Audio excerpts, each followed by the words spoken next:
বিএনপির ভারপ্রাপ্ত চেয়ারম্যান তারেক রহমানের সাম্প্রতিক বিবিসি বাংলাকে দেওয়া সাক্ষাৎকার নিয়ে অনলাইনে ব্যাপক আলোচনা সৃষ্টি হয়েছে। এরই মধ্যে তার সাক্ষাৎকার নিয়ে বিভিন্ন ধরনের বিশ্লেষণ করেছে strategy and policy forum SPF. শনিবার এসপিএফ এর এক বিজ্ঞপ্তিতে বলা হয়েছে ৮০.৩২% নেটিজেন ইতিবাচক প্রতিক্রিয়া জানিয়েছেন, মাত্র ৮.23% নেতিবাচক এবং ১১.৪৫% নিরপেক্ষ প্রতিক্রিয়া পাওয়া গেছে। গবেষণা দেখা যায় সাক্ষাৎকারটি প্রকাশের পর অনলাইনে আলোচনা, মন্তব্য ও সার্চ ইন্টারেস্ট কয়েক গুণ বেড়ে যায়। সামাজিক যোগাযোগ মাধ্যমে বাংলাদেশ, তারেক রহমান, জনতার নেতা, দেশের ভবিষ্যৎ এমন শব্দগুলো ছিল সবচেয়ে বেশি ব্যবহৃত।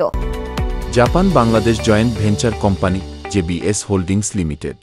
মিডিয়া ইম্প্যাক্ট বিশ্লেষণে দেখা গেছে সাক্ষাৎকারটি নিয়ে ১৯৮টি সংবাদ প্রতিবেদন এবং ৪৯৩টি ভিডিও প্রতিবেদন প্রকাশিত হয়েছে।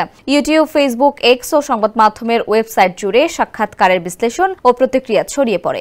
গবেষণা প্রতিবেদনের তথ্যানুযায়ী সাক্ষাৎকার প্রচারের পর থেকেই গুগল সার্চ ইন্টারেস্টে তারেক রহমান সংক্রান্ত অনুসন্ধান দ্রুত বৃদ্ধি পায় এবং ৬ অক্টোবর সর্বোচ্চ পর্যায়ে পৌঁছায়। এ বিষয়ে প্রতিক্রিয়া জানিয়ে এসপিএফ এর পরিচালক ইঞ্জিনিয়ার আসিফ হোসাইন রচি বলেন, তারেক রহমানের সাক্ষাৎকার জনগণের মাঝে রাজনৈতিক নতুন আস্থার সঞ্চার করেছে। পরিসংখ্যান বলছে, মানুষ শুধু আগ্রহী নয়, বরং তার বক্তব্যে ভবিষ্যৎ রাজনীতির রূপরেখা দেখতে পাচ্ছে।